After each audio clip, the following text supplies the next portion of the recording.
दोस्तों, हमारे news channels और बिजनेस पेपर्स चिल्ला चिल्ला के बता रहे हैं कि इंडिया एविएशन हिस्ट्री बना रहा है। डेटा देखकर लगता भी यही है कि इंडस्ट्री का सबसे सुनहरा दौर है ये, जहां हमारा डोमेस्टिक पैसेंजर ट्रैफिक साल का 9% से ग्रो कर रहा है। वहीं चाइना की मैसिव मार्केट को हम पीछे छोड़ रहे हैं उस चीज में। मार्केट लीडर इंडिगो ने 1000 से ज्यादा प्लेन्स का हिस्टोरिक ऑर्डर प्लेस किया हुआ है, जिसमें से 60 प्लेन्स तो बिल्कुल brand new Airbus A350 planes है, जो कि वाइड बॉडी जेट्स होते हैं। ऐसा क्यों हो रहा है? क्योंकि अब उन्हें सिर्फ डोमेस्टिक नहीं बल्कि लॉन्ग हॉल इंटरनेशनल मार्केट पर भी अपना कब्जा जमाना है। और दूसरी तरफ आता है टाटा ग्रुप, जिनकी अग्रेसिव टेकओवर और विस्तारा के मर्जर के बाद से एयर इंडिया अपनी मैसिव 5 ईयर ट्रांसफॉर्मेशन के बीच में है आज के दिन। उन्होंने 2023 से लेकर अब तक में 570 नए एयरक्राफ्ट के ऑर्डर दिए हैं, जिसमें नैरो बॉडी प्लेन्स जैसे कि A320 neo और हेवी वेट जैसे कि बोइंग 777, 787 और एयरबस का A350 भी शामिल है। हमारी जो डोमेस्टिक एयरलाइंस उन सबको मिला दिया जाए तो 1750 नए हवाई जहाज एक साथ ऑर्डर बुक पे हैं हमारे। एंड ये मॉडर्न कमर्शियल एविएशन की हिस्ट्री में अनराइवल्ड है। लेकिन इन्हीं एयरलाइंस की बैलेंस शीट्स, इनके प्राइवेट क्रू रोस्टर्स और इनके इंटरनल HR ईमेल्स में एक ऐसी डार्क रियलिटी छुपी हुई है जिसे मेन स्ट्रीम मीडिया पूरी तरह से इग्नोर कर देती है। और सच ये है कि 1750 चमचमाते नए प्लेन्स को हवा में उड़ाने के लिए हमारे पास लोग नहीं बच रहे हैं। इंडिया के टॉप एविएशन माइंड्स, हमारे सबसे एक्सपीरियंस कमांडर्स, जिन्हें ट्रेन होने में 10 साल लग जाते हैं, वो अपना देश छोड़ छोड़ के आज के दिन भाग रहे हैं। एमिरेट्स, कतर एयरवेज, एतिहाद एयरवेज, ये सब जायंट्स हमारे बेस्ट टैलेंट को एक ऐसे सैंक्शन प्रूफ मैग्नेट की तरह खींच रहे हैं जिसका इंडियन एयरलाइंस के पास कोई सॉलिड काउंटर अटैक ही नहीं है। इस फेनोमेनल ब्रेन ड्रेन को आज के इस शो पे हम नाम दे रहे हैं द ग्रेट कॉकपिट एक्सोडस। जब एक सीनियर इंडियन कैप्टन अपना घर छोड़कर गल्फ शिफ्ट होने का फैसला करता है तो वो सिर्फ एयरलाइन की यूनिफॉर्म नहीं बदल रहा है, वो अपनी पूरी जनरेशन के लिए टोटल लाइफस्टाइल अपग्रेड खरीदता है। एक ऐसा सोशियो इकोनॉमिक सेफ्टी नेट जो कि इंडिया में मैथमेटिकली पॉसिबल ही नहीं है। आज इस वीडियो में हम इनविजिबल मशीनरी को फर्स्ट प्रिंसिपल से डिकोड करेंगे और मैं आपको नैपकिन मैथ के साथ समझाऊंगा कि क्यों एक सीनियर पायलट के लिए आज के दिन इंडिया में रुकना बहुत मुश्किल फैसला हो जाता है। सबसे पहले इस इंडस्ट्री के यूनिट इकोनॉमिक्स को समझते हैं कि आखिर ये भयानक शॉर्टेज आई कहां से है। तो देखो दोस्तों, आम आदमी को लगता है कि जब एक एयरलाइन एक नया प्लेन खरीदती है तो उसको उड़ाने के लिए सिर्फ 1 या 2 पायलट चाहिए होते हैं। ये सबसे बड़ा मिसकंसेप्शन है, क्योंकि एक प्लेन लगातार 24 घंटे भी उड़ सकता है, लेकिन उसके अंदर जो पायलट बैठा है वो लगातार 24 घंटे काम नहीं कर सकता है। एक स्टैंडर्ड नैरो बॉडी एयरक्राफ्ट को डोमेस्टिक मार्केट में दिन में 3 से 4 सेक्टर्स में उड़ाने के लिए आपको कंटिन्यूस शिफ्ट्स में लगभग 5 से 6 अलग पायलट्स लग जाते हैं, कई बार 11-12 भी लग जाते हैं। Operational delays, contingencies, mandatory rest period भी होते हैं एंड ट्रेनिंग साइकिल्स को अकाउंट कर लो तो शायद और भी ज्यादा पायलट्स की जरूरत हो। इंडस्ट्री एक्सपर्ट्स और फाइनेंशियल मॉडलिंग के हिसाब से नए प्लेन्स को हवा में रखने के लिए हमें आने वाले 10 साल में लगभग 10 से 15 हजार नए पायलट चाहिए होंगे। लेकिन नए कमांडर्स पैदा कोई फैक्ट्री में नहीं होते हैं। इसमें expensive aviation fuel, high maintenance cost, imported flight simulators और फॉरेन ट्रेनिंग एयरक्राफ्ट्स का मैसिव लंबा चोक पॉइंट लगता है। हमारे एविएशन बिजनेस में ऑपरेशनल रेजिलियंस को चेक करने का एक बड़ा सिंपल सा मैथमेटिकल फॉर्मूला होता है, जिसे पायलट टू एयरक्राफ्ट का रेशियो कहते हैं। ग्लोबल स्टैंडर्ड्स ये कहते हैं कि हमारे पास हर एक प्लेन के लिए 12 से 15 पायलट्स होने चाहिए। और इसी बात पे आओ इंडिया की डोमेस्टिक एयरलाइंस का ऑफिशियल रिपोर्ट कार्ड ले लेते हैं और आप देखोगे तो आपको क्या पता चलेगा कि स्पाइसजेट का रेशियो लगभग 9.4 पे चल रहा है, आकाशा एयर का 9.33 पे है, एयर इंडिया का 9.1 और एयर इंडिया एक्सप्रेस का और भी बुरा है 8.8 पर। और सबसे शॉकिंग बात है कि देश की अनडिस्प्यूटेड जो मार्केट लीडर है इंडिगो, जो रोजाना 2000 से ज्यादा फ्लाइट्स उड़ाती है, उसका रेशियो सिर्फ और सिर्फ 7.6 के आसपास है। एंड दोस्तों, जब ये रेशियो 10 से नीचे चला जाता है तो इसका मतलब है कि उस मल्टी बिलियन डॉलर एयरलाइन के पास एग्जैक्टली 0 ऑपरेशनल बफर है। अगर आज वेदर खराब हो गया, ATC ने डिले कर दिया या फिर अचानक से एक पायलट सिक लीव पे चला गया तो आपकी फ्लाइट सीधा कैंसिल हो जाएगी, क्योंकि पीछे क्रू रूम में उनको रिप्लेस करने के लिए एक और बैकअप पायलट अवेलेबल ही नहीं है। अब आपके दिमाग में एक ऑब्वियस सा सवाल आएगा कि एयरलाइंस अगर इतनी डेस्परेट है और उनके पास हजारों करोड़ है प्लेन्स खरीदने के लिए, तो वो इन पायलट्स को पैसा देकर के क्यों नहीं रोक पाती हैं? यहाँ एंट्री होती है ब्रूटल फाइनेंशियल कैलकुलस की, और इस फाइनेंशियल गेम का सबसे बड़ा विलन है हमारा डोमेस्टिक टैक्सेशन सिस्टम। आइए एक इंडियन पायलट की बैलेंस शीट और सैलरी स्लिप को डीपली ब्रेक डाउन करते हैं। तो देखो दोस्तों, सालों की रिगरस ट्रेनिंग के बाद जब एक पायलट फर्स्ट ऑफिसर बनता है तो उसकी सैलरी 1.5 लाख रुपीज से शुरू होकर के 3.5 लाख रुपीज तक जाती है। लेकिन असली गेम तब शुरू होता है जब वो प्रमोट होकर के एक फुल फ्लेजेड लेफ्ट सीट वाला कैप्टन बनता है, जहां बेस सैलरी और फ्लाइंग अलाउंसेस मिलाकर के 5 से 10 लाख रुपए पर मंथ के आसपास आता है। और जो हाईएस्ट एकेलॉन्स पे एविएटर्स होते हैं, यानी कि सीनियर कमांडर्स, उनका बेस पैकेज 1 करोड़ से 1.25 करोड़ रुपीस तक जाता है। यानी उनकी ग्रॉस मंथली इनकम 8.5 से 12.5 लाख रुपीस के आसपास बनती है। इस इनकम का एक बड़ा हिस्सा वेरिएबल होता है, जो कि 4500 रुपीस से 12,000 रुपीस पर आवर की फ्लाइंग कंपेंसेशन और डोमेस्टिक लेओवर से आता है। जब एक आम आदमी ये 15 लाख रुपीस महीने का फिगर सुनता है तो उसे लगता है कि यार ये तो एब्सोल्यूट एलीट वाली वेल्थ है। लेकिन यहाँ आता है the great Indian tax trap. वो समय जब एक सीनियर वाइड बॉडी पायलट 12 से 15 लाख रुपए के ब्रैकेट में आता है, वो देश का एब्सोल्यूट हाईएस्ट टैक्स स्लैब में आ जाता है। इस ब्रूटली इंजीनियर्ड टैक्स स्ट्रक्चर का नतीजा ये होता है कि एक पायलट की हार्ड अर्न इनकम का रफली 30 to 35% हिस्सा सीधा सरकार अपनी जेब में रख लेती है। मतलब एक पायलट जिसने अपने 15 लाख रुपए का ग्रॉस कमाया, वो इफेक्टिवली अपने घर सिर्फ 10 लाख रुपए लेकर जाता है। अब इस लीकी बकेट को जरा कंपेयर करिए उनके सामने खड़े गल्फ एयरलाइंस के गॉड मोड ऑफर के साथ। आपके मिडिल ईस्ट में 3 बड़ी एयरलाइंस है, एमिरेट्स, कतर एयरवेज और एतिहाद, जो कि तीनों ही अलग ही स्केल पे ऑपरेट करते हैं। वहाँ फर्स्ट ऑफिसर्स आराम से $7,000 से $12,000 पर मंथ कमाते हैं, जो कि इंडियन करेंसी में 5.8 to 10 लाख के आसपास होता है। और एक एक्सपीरियंस कैप्टन आराम से $13,500 से लेकर के $25,000 तक हर महीने कमा सकता है, जो सीधा कन्वर्ट करने पे 11 से 21 लाख रुपए महीना होता है। और एक white body senior command pilot जो होता है, जो कि एमिरेट्स के लिए प्लेन्स उड़ा रहा है, वो साल का लगभग $350,000 कमा सकता है। और यहाँ आती है मिडिल ईस्ट की सबसे बड़ी socio economic master stroke. UAE और कतर में पर्सनल इनकम टैक्स परफेक्टली 0% है, और जो पायलट दोहा या दुबई में बैठ करके $20,000 कमाता है, वो एब्सोल्यूट एंटायरली उस सम को अपने बैंक अकाउंट में सेव करता है। इसका मतलब आप समझ रहे हैं ना, टैक्स भी 0% है, ऊपर से सैलरी भी ज्यादा है।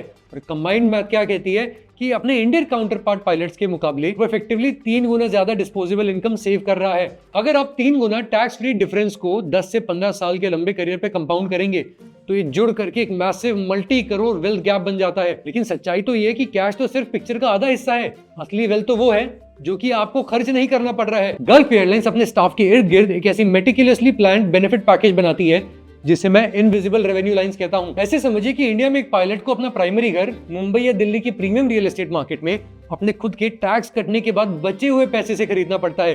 लेकिन एमिरेट्स में इस फ्रिक्शन पॉइंट को पूरी तरह एब्जॉर्ब कर लिया जाता है। पायलट्स को लग्जरी दुबई गेटेड कम्युनिटीज में रेंट फ्री अकोमोडेशन दिया जाता है, और उसके ऊपर से एक massive direct cash housing allowance भी देते हैं, जहां एक कैप्टन को प्रिसाइजली हाउसिंग के लिए $5,200 से $5,500 का महीने का इनकम मिलता है, जो कि रफली 4.3 लाख to 4.5 लाख तक हो जाता है। तो उसके बाद आती है हर एजुकेटेड पेरेंट की सबसे बड़ी फाइनेंशियल टेंशन, बच्चों की प्राइवेट इंटरनेशनल स्कूलिंग। इंडिया में एक पायलट को एलीट एजुकेशन के लिए साल का लाखों रुपए इंटायरली अपनी पॉकेट से खर्च करना पड़ता है। लेकिन एमिरेट्स की कंपनी पॉलिसी के हिसाब से उस सेकेंडरी स्कूल की फीस के लिए 65,250 AD यानी कि लगभग 14.8 लाख रुपीस पर चाइल्ड पर ईयर तक मैसिव प्री स्ट्रक्चरल सब्सिडी देता है। पर ये बात यही खत्म नहीं होती दोस्तों। अब जरा चलते हैं इस इंडस्ट्री के सबसे डेंजरस चोक पॉइंट पे, जिसे हेल्थ केयर चाज़म भी कहते हैं। देखो, एविएशन कोई 9 to 5 वाली डेस्क जॉब तो है नहीं, ये हाई रिस्क प्रोफेशन है, काफी स्ट्रेस वाला काम होता है, काफी हाई एल्टीट्यूड पे बहुत सारे रेडिएशन लगता है आपको, एंड और भी बहुत सारे चैलेंजेस हैं। टाइम नहीं होता है, कभी रात को फ्लाइट उड़ानी, कभी दिन में उड़ानी, कभी उजाले में, कभी अंधेरे में। इस प्रोफेशन का सबसे बड़ा डर यही है कि आप अगर mandatory class 1 medical examination fail कर दे तो उसके बाद आपको दोबारा कुछ नहीं मिलेगा। और हमारे इंडिया का जो डोमेस्टिक हेल्थ इंश्योरेंस फ्रेमवर्क है, वो इस लेवल के ऑक्यूपेशनल हैजर्ड के लिए डिजाइन ही नहीं हुआ है। हमारा insurance ecosystem third party administrators और रीइंबर्समेंट मॉडल पर बेस्ड है, यहाँ पायलट्स को अपफ्रंट लाखों रुपए आउट ऑफ पॉकेट देने पड़ते हैं। लेकिन जब आप गल्फ में जाते हैं तो वहाँ का मेडिकल इंफ्रास्ट्रक्चर एक अलग ही पैरेलल यूनिवर्स में ऑपरेट करता है, जहाँ दमन हेल्थ इंश्योरेंस और एक्सा जैसे giant seamless direct billing model चलाते हैं। मतलब एक एक्सपैट्रिएट पायलट को प्रीमियम केयर के लिए हॉस्पिटल में वॉक इन करना है, बस दैट इज ऑल।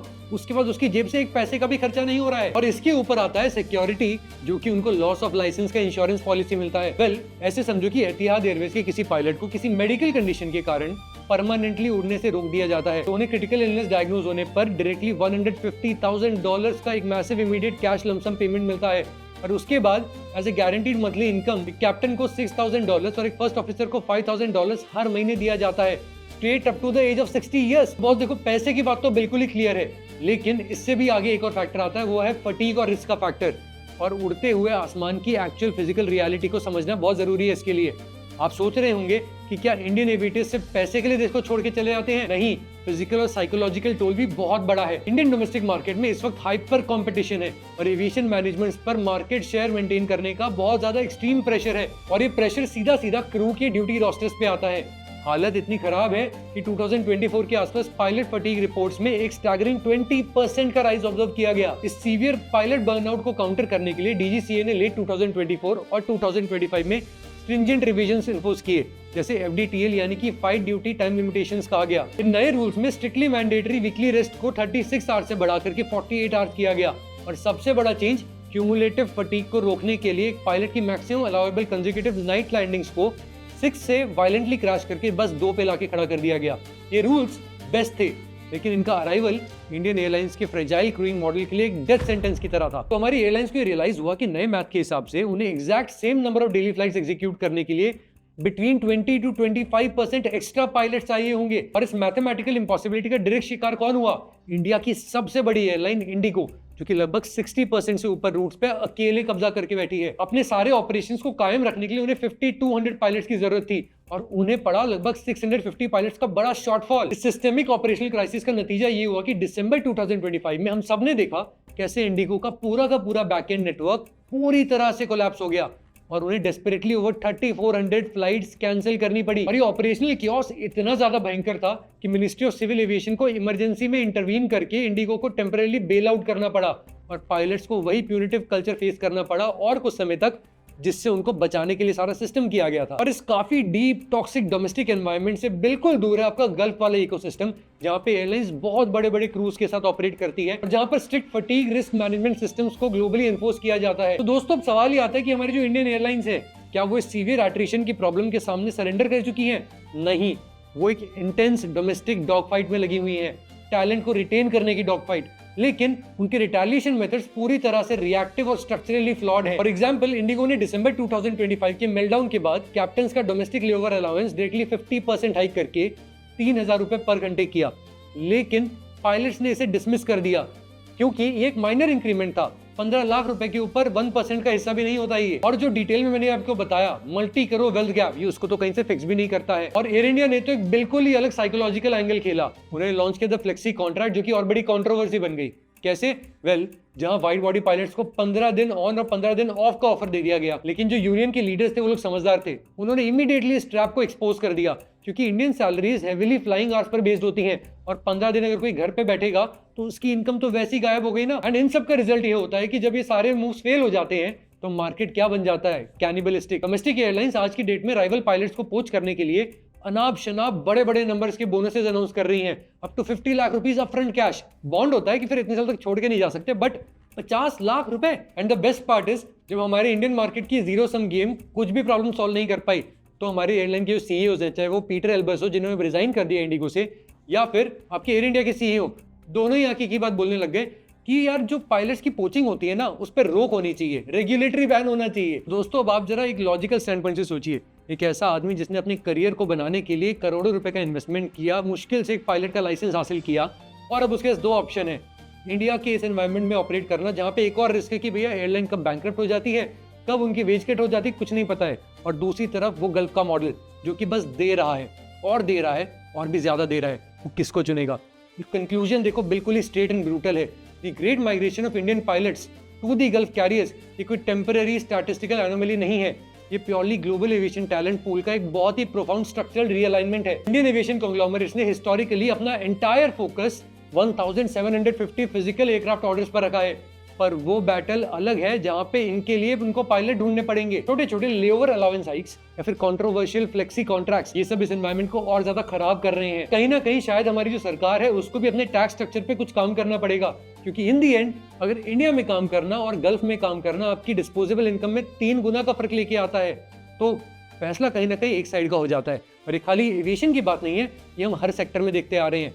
पर जब तक ये प्रॉब्लम सॉल्व नहीं होती है, तब तक इंडिया की द एब्सोल्यूट बेस्ट, ब्राइटेस्ट, सबसे बढ़िया वाले एक्सपीरियंस कमांडर्स अपना सामान पैक करके ऐसे ही बाहर जाते रहेंगे, और उन नए जेट्स को हवा में उड़ाने के लिए हमारे पास हमेशा शॉर्टेज रहेगी बढ़िया एक्सपीरियंस टैलेंट की।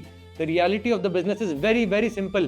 कैपिटल वहां ठहरता है जहां पर रिटर्न मैक्सिमम होता है, और ह्यूमन कैपिटल वहां ठहरता है जहां पर रिस्क लोएस्ट होता है। मैं हूं जयंत मुंद्रा और आप देख रहे हैं ग्रो एज। सब्सक्राइब कर लो, क्योंकि हम ऐसा ही डीप डाइव लेके फिर जल्दी आ रहे हैं। स्टे क्यूरियस, जल्द मिलते हैं।